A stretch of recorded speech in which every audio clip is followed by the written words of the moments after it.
The anime begins by presenting the protagonist's life in his previous world, where every day he faced the same exhausting routine, going to work on an always crowded train and almost always rushing back home so as not to miss the last departure. His life went on without any changes until, suddenly, he reincarnates in another world and ends up becoming the lord of a remote village. With this new position, he begins to dream of developing that place and turning it into something better. Upon waking up, he realizes that his hand is far too small. Confused, he starts walking around the house, trying to understand what is happening. When he looks out the window, a girl appears and apologizes, calling him by the name Van. He also apologizes, explaining that he was simply admiring the scenery because he found it beautiful. The girl finds the way he speaks strange and asks how someone so young can use such complex words. Even though he is only 2 years old, Van is surprised to hear this and begins to reflect, until he realizes that he still retains all the memories of his past life.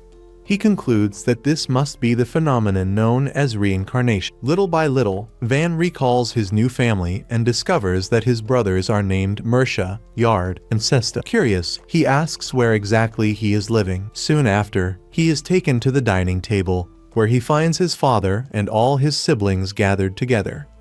During the meal, Van receives attentive treatment from the maids and even jokes with them, thinking that this helps his image. However, while he is having fun, he clearly realizes that all the memories of his life in Japan remain intact. The father asks one of the sons to say what his plans for the day are. One of them answers, somewhat nervously, that he will study fire magic and battle tactics. Sesto comments that he intends to focus on learning magic.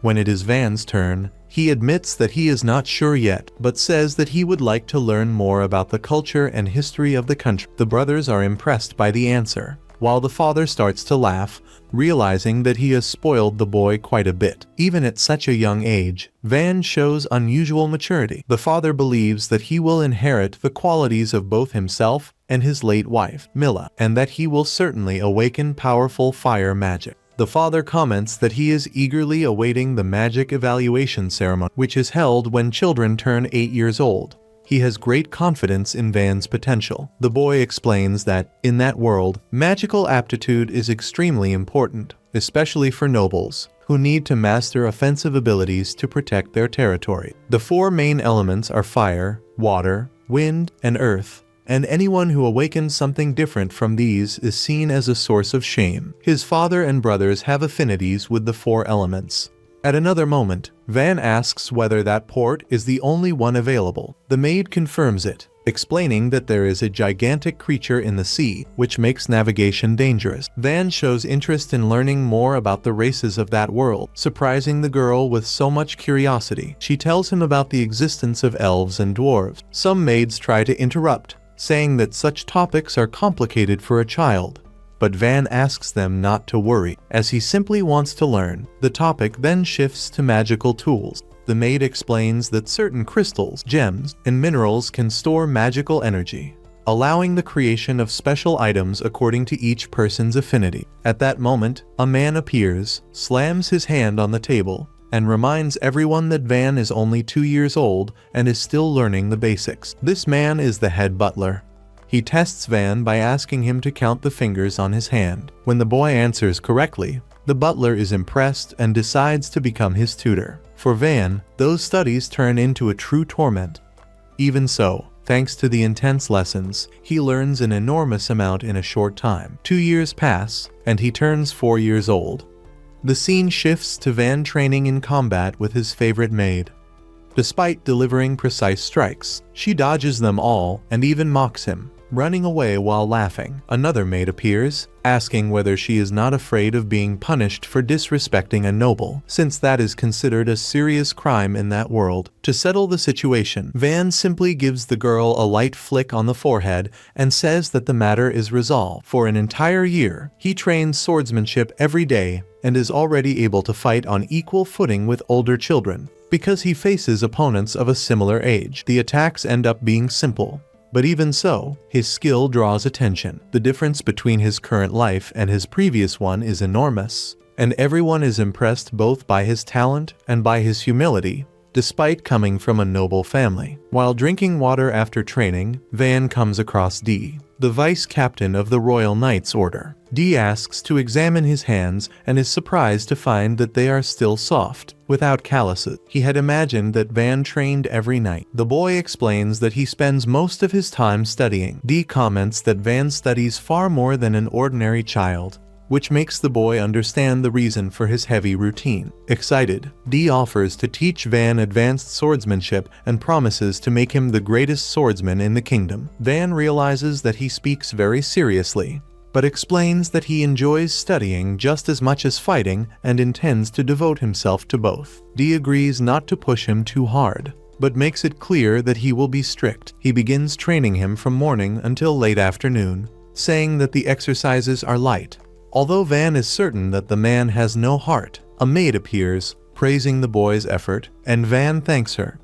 Despite the difficulties, he feels that his days in this new world are fun and full of meaning, something he had never experienced before. He decides to continue making the most of this new life. The following year, Van turns 6 years old and becomes known as a child prodigy. His routine, however, becomes far too heavy, filled with studies and intense training, making him feel increasingly tired. Because of this, he asks the maid to take him out for a walk. He says that he wants to go to the market, just once, so that he can stop being seen as a prodigy and live like an ordinary child. Upon arriving in the city, Van is delighted, as he has never been there before. Till explains that it is the largest market in the region. Suddenly, Van sees a man accompanied by a girl in terrible condition. When he asks what is going on, he discovers that the man intends to sell his own daughter as a slave. Hearing this, Van's heart tightens, deeply shaken by the scene before his eyes. Till explains that when families do not even have the bare minimum to eat, many end up selling their own children as slaves in order to survive. Van feels a painful weight in his chest as he realizes how cruel and unjust this reality is, considering it unthinkable to do such a thing to a child. At that moment, a woman appears and asks whether he is the Marquis's son. She introduces herself as Rosalie, an employee of the Merry Merchant Company, and states that she can arrange anything he might need. Van then asks what the price of the boy in front of him is. Rosalie asks whether the child has any magical aptitude, and the man replies that he only has talent for stealing, claiming that because of that he is worth no more than 3 large silver coins. Angered, the man begins to violently assault the boy and decides to take him to another shop. Outraged by the scene, Van decides to buy the child and offers 5 large silver coins. The man immediately accepts and hastily leaves the area. Van approaches the boy, asks if he can stand, and introduces himself, saying his name is Van. The other boy reveals that his name is Cramson. Van tells him that he is free to go wherever he wants. Till is confused, as she does not understand why Van bought a slave only to free him. Van explains that he did it simply to help and asks whether Cramson has anywhere to go. He then suggests that Cramson come to his house. Cramson replies that he does not believe the Marquis would allow a child of unknown origin into the mansion, but that if he were officially a slave, the situation would be different. Van asks if that would be acceptable, and the boy agrees. Rosalie suggests that the best course of action would be to form a master-servant contract. When the pact is made, a mark appears on Cramson's hand and will remain there until it is undone. Van thanks Rosalie, leaving her extremely happy, as she had never received a sincere thank you from a noble in her entire life. The next day, Cramson informs Van that Dee is waiting for him. Van asks him to say that he is not there, but the boy replies that Dee already knows. Van then asks Cramson to put on a glove, since the mark of the contract is not something pleasant to show. Cramson, however, says that he likes showing the mark, as it represents the bond he has with Van, and that makes him very happy. Van comments that he bought new gloves for him, and the boy agrees to wear them. Upon leaving the room, Cramson tells Dee that Van is not present, but the man swears that he saw Van enter earlier. Cramson believes that Dee only imagined it, perhaps because of the intense feelings he harbors for Van. As a result, Dee decides to take Cramson to train in Van's place. After that, 2 years pass, and everyone comments that Van has turned 8 years old. Expectations are enormous, and everyone can hardly wait for the result of the magical aptitude test. People are excited, believing that Van will become the Lord of the Lands. He is beloved by everyone, as he always treats people with kindness and humility, as if he were an ordinary person. The scene shifts to the family residence, where it is explained that all the children of the clan master the 4 elements, and that Van would certainly also have an aptitude for fire magic. After the test is conducted, rain begins to fall, and everyone is shocked to discover that Van has no affinity with any of the 4 elements. The only magic he can use is production magic. Among all types, this is considered the most unfortunate and despised. A man explains that this magic allows the creation of weapons and accessories using available materials and imagination, without the need for elemental affinity. He questions how Van intends to protect the people with an ability considered useless. The father, frustrated, recalls that both he and Van's late mother always had great firepower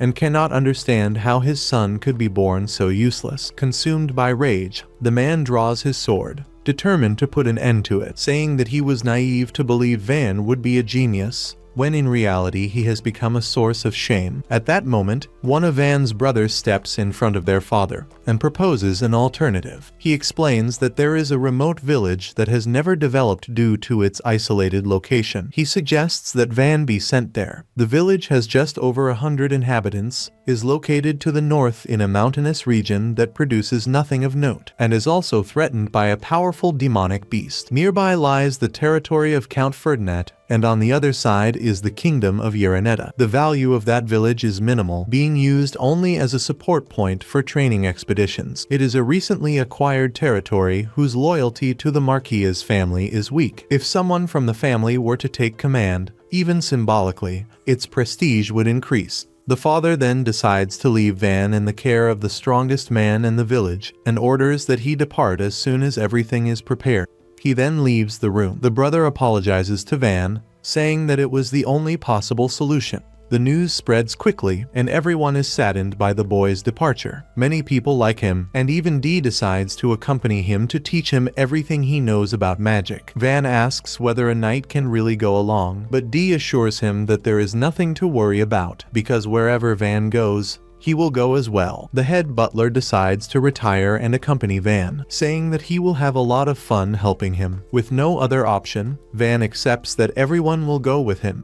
Till asks if he is all right, since he seems to be smiling so much. As he leaves the city, the people are saddened but accept the decision and wish Van good luck in his new life. The boy feels happy knowing that he has so many people he can trust. Thus ends the first episode. During the journey to the new city, the protagonist shows everyone that he has a great affinity with production magic. He wishes that this type of magic had some practical use, and after a long journey, they finally begin to approach the village where they will live from now on. The boy asks Kamzan not to push herself beyond her limits and says that, if she is already tired, she can return home without any problem. If he asked his brother for help, he would certainly take care of Van, but that does not matter to him. He promised to spend the rest of his life by Van's side, and he intends to keep that promise. He says that he will always be by the boy's side and that he would even put his own life on the line for him. Van becomes extremely embarrassed and asks if that sounds like a marriage proposal. The boy answers directly that he loves Van. Even finding the situation strange, he decides to continue the journey. However, without any warning, the carriage stops abruptly. When they look ahead, they realize that the village is facing serious problems and is under attack. Van quickly gathers his companions to set up a strategy and try to retake the village. Den comments that it is probably a group of bandits attacking the place. Van notices that the village is surrounded by archers on all sides, but strangely the arrows do not seem to have any effect at all. In front of the gate, there are many people gathered, while the villagers can only hide, unable to react. Making a quick estimate, Van calculates that there are about 50 enemies, a number far greater than theirs. Den suggests advancing and facing the attackers, believing that if they work together, they can win. One of the men considers this risky, since they are outnumbered. Den replies that he understands the risks, as he has been on the front lines many times. He knows that there will be wounded and even dead, but he believes that there is still a way to fight the enemy. One of the adventurers reminds them that they were hired only to escort them to the city and will not accept missions that put their companions at mortal risk. Den explains that that village is the first territory of his lord and shelters the first people under his rule. He asks when they intend to draw their swords. If not in a critical situation like that, the adventurer acknowledges Den's sense of honor, but states that this does not apply to them, as they are just adventurers. Even understanding this, Den asks that they at least protect Van. The butler, however, objects. He says that if Den dies, there will be no future, even if the village is recovered. Despite his age, he reveals that he is a mage of the 4 elements, surprising everyone. He explains that he will start by raising a barrier, while the adventurers attack from a distance behind it. When the enemies turn their attention to the barrier, D and his men will attack from the flanks. With coordinated surprise attacks, the chances of victory will be high. Van asks if the butler intends to fight as well. He replies that yes, because if he does not continue the attack, he will end up serving only as bait and D, and the others will die in vain. Van refuses to accept the death of his butler, but he insists, saying that his old eyes can still be useful and asks Van to accept this wish. Van objects again, reminding him of how much he has contributed to the Marquis family. He also asks D not to take risks, as they are still part of the main order of knights. If they lose D, who has great combat power, and the group's strategist, the territory will not be able to develop. Van then offers to serve as bait, but his maid refuses to allow that. Kamzan also volunteers to draw the enemy's attention. Van explains that he could not bear to see someone he loves die and says that Kamzan must live as long as possible, since she is now free. He decides to advance mounted on the carriage, attacking from the front, while the others carry out long-range attacks from the sides. Even facing resistance, Van states that he trains swordsmanship intensively every day with the vice commander of the knights, and will not die so easily. In his thoughts, he believes that even if he dies, it would be honorable for a lord to give his life for his people. He asks that they discard his body and not reveal his name, so as not to cause problems for the Marquis family. The scene shifts to the adventurers talking, saying that they have never met truly good nobles, only arrogant ones. One of them asks why he accepted the mission, and he replies that he intends to remain for a long time in the territory of Marquis Feltio. Van suddenly appears, thanking him for having accepted the job. After that, the man admits that perhaps there are exceptions among nobles. Returning to the present, the adventurer decides to accept fighting on the front line, this time entrusting his life to Van. Even with the boy's reluctance, he explains that if a child is willing to risk his own life, he cannot refuse. His companions agree, saying that they have always mocked the nobility, but have never met someone who remembered everyone's name like Van. Because of that, they believe they can trust him. Den also decides to advance, because protecting Van there is protecting the future of the Marquis family. Espada follows along, stating that as the lord of the lands, Van cannot act so recklessly and needs to understand the weight of being an heir. Thus, he adjusts the strategy, first the barrier, long-range attacks, D on the left and Ortho on the right. One of the adventurers observes the mage's power and is impressed. Another comments that if he had refused, he would have been willing to risk his own life in his place. He says that Van is a big fish and that, if possible, he would like to see him become king. Soon, the invaders begin to be attacked from behind, falling one after another. Confused, they try to react, but D advances with his companions, defeating many enemies with ease. Just with his aura, D makes many of them flee. One fighter tries to attack the support group and almost hits one of the women, but Van steps forward, cuts the enemy's legs, and Kamzan finishes the attack. Van warns that there may be more enemies in that area and asks for extra caution. The woman, in shock, looks at the boy and wonders what kind of child that is who has just saved her. After some time, all the enemies present in the area are subdued and captured, without anyone getting hurt. As soon as the adventurer receives the agreed reward, the mission will be considered complete. However, he begins to show a certain interest in Van. Maybe this will not bring money, but he seriously considers staying in that place. One of the members says that he cannot stay, because he already has a fixed job elsewhere. The woman, however, decides to remain since she was directly saved by Van. The others also choose to stay because they realize that he is different from all the other nobles they have known throughout their lives. In addition to still being just a child who has not even turned 10 years old, they want to closely follow what kind of person he will become in the future and decide to help him for a while. Van ends up being scolded by his maid, who says that if he intends to risk his own life in that way, he should use hers as bait instead of his, asking him to never commit such reckless actions again. At that moment, Dee appears telling everyone that it was an excellent victory. Espada observes that the villagers seem to all be gathered in front of the village gate. When they enter the place, Van introduces himself as the new lord of the village. But it soon becomes clear that the place is in terrible condition. An elderly man explains that he is the village chief and deeply thanks them for having been saved. Van asks if attacks like that have happened before, and the old man confirms, saying that just in that year the village was attacked several times.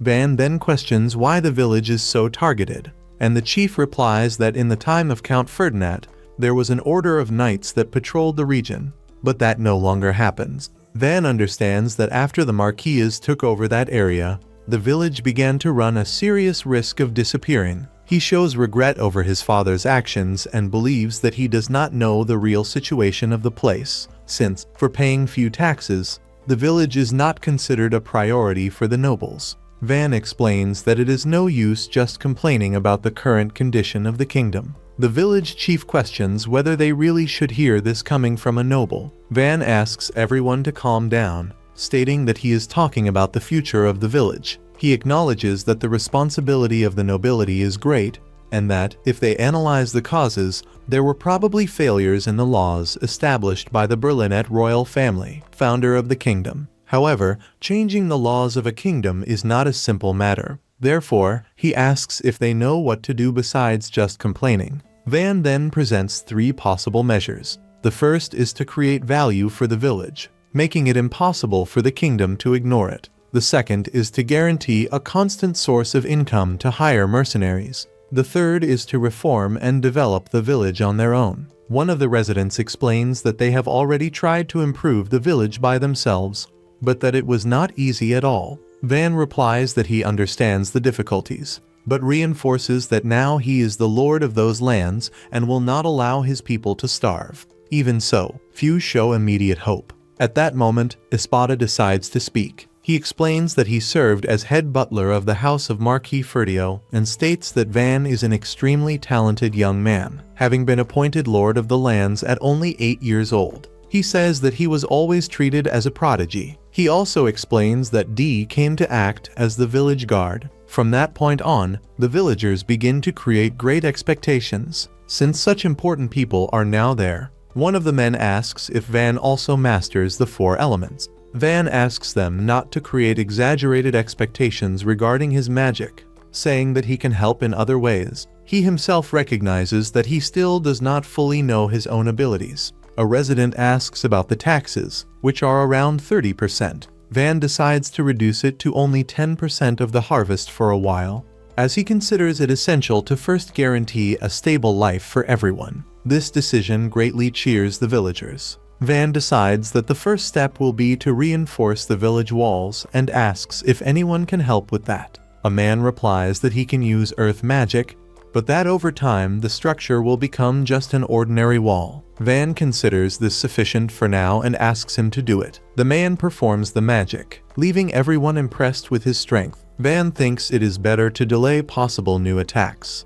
but Dee says to leave that to them, as they will prepare several traps. Van asks everyone to cooperate, stating that if they work together, the village will certainly prosper. Upon leaving the village, Van decides to test his production magic to create something durable. One of the adventurers tries to break the object with his sword, but cannot, surprising everyone. At nightfall, a girl asks if Van's magic does not run out. He replies that he cannot perceive this limit, explaining that production magic consumes a great deal of magical power and that it is normally difficult to create even a single item. The next day, Van decides to build a house. Over time, he also intends to organize a harvest festival or something similar to a carnival. He wonders if he can really create an entire house with his power. But after imagining the result, he ends up building a large house in a short time, leaving everyone around impressed with his ability. Thus ends the second episode. If you liked it, leave your like and subscribe to the channel for more content like this. See you next week with this same anime. See you later.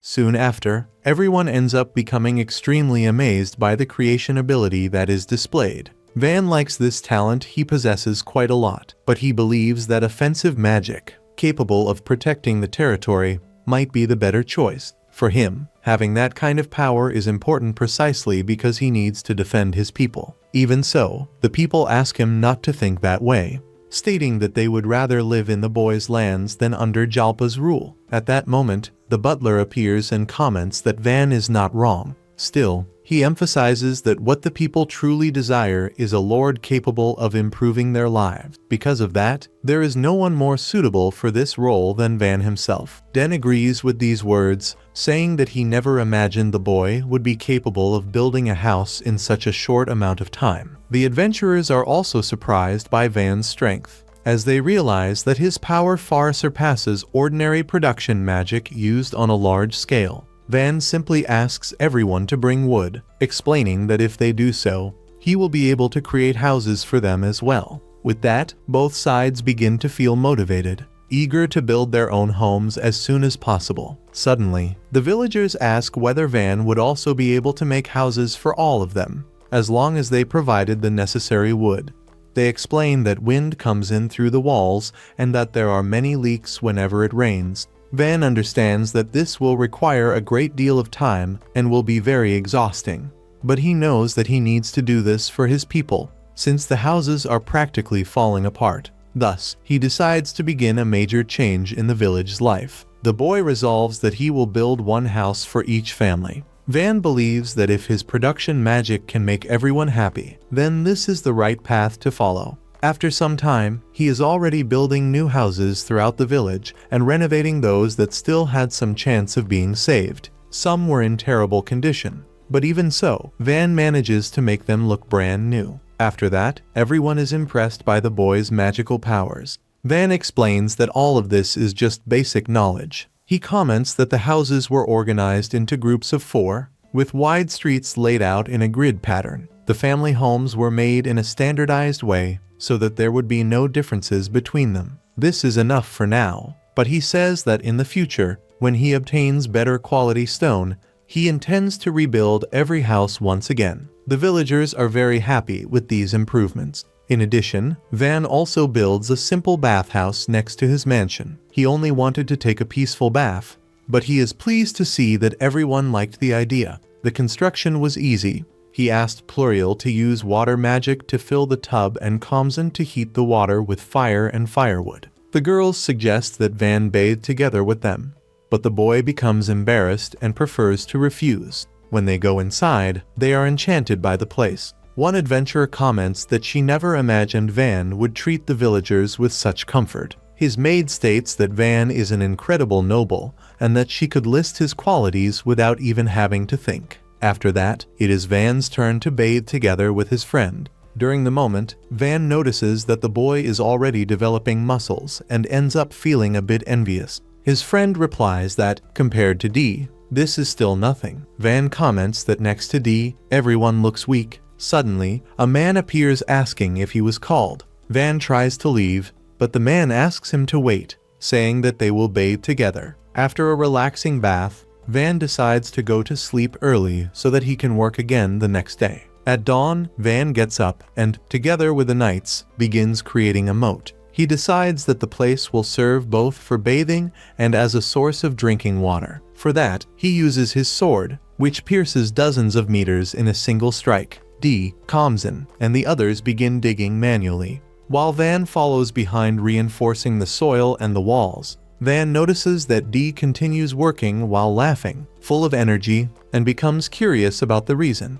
Espada also wonders about this, since D is close to 40 years old and still shows so much stamina. Van understands that the work can be fun because they are helping people and, by doing so, can attract merchants to the village in the future, something essential for a comfortable life. In the afternoon, Van thinks it is better to interrupt the work, but Dee prefers to continue. Since they are almost reaching the village, Van asks Dee to watch over his helpers, as many of them are exhausted. Dee believed that he had created a good training method, but ends up being warned that overdoing it like this is not a good idea. Van is startled to realize that Dee still has plenty of energy left. On the next day, after a great deal of effort, they finally manage to complete everything in just a few days.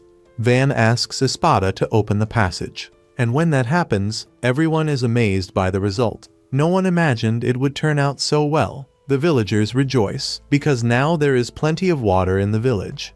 Although there is concern that if it rains too much, the level could rise and cause flooding. Van suggests building a lake behind the village, and Espada agrees, saying that it can serve as a reservoir during times of drought. After some time, they manage to do this with ease. The old man is very satisfied, because thanks to Van it will no longer be necessary to go to the river to fetch water. Van also feels happy for finally having abundant water in the village. On the next day, he manages to improve the wall, combining earth and stone to make it as durable as concrete. Everyone feels relieved, because even if thieves appear, they will be protected. Van decides to reinforce security even further and builds a simple ballista. With a shield in front, it can block attacks while allowing retaliation with bolts. People are impressed to realize that Van's magic can create practically anything. He knows that the village is small, but now it is far better than before. Espada also feels more at ease, since ordinary thieves will not be able to invade the place. Dee comments that if Jalpa had seen this power earlier, the Marquis family would have grown greatly with Van as either lord or assistant. Espada asks him not to say that, reminding him that the head of the family always valued combat power more.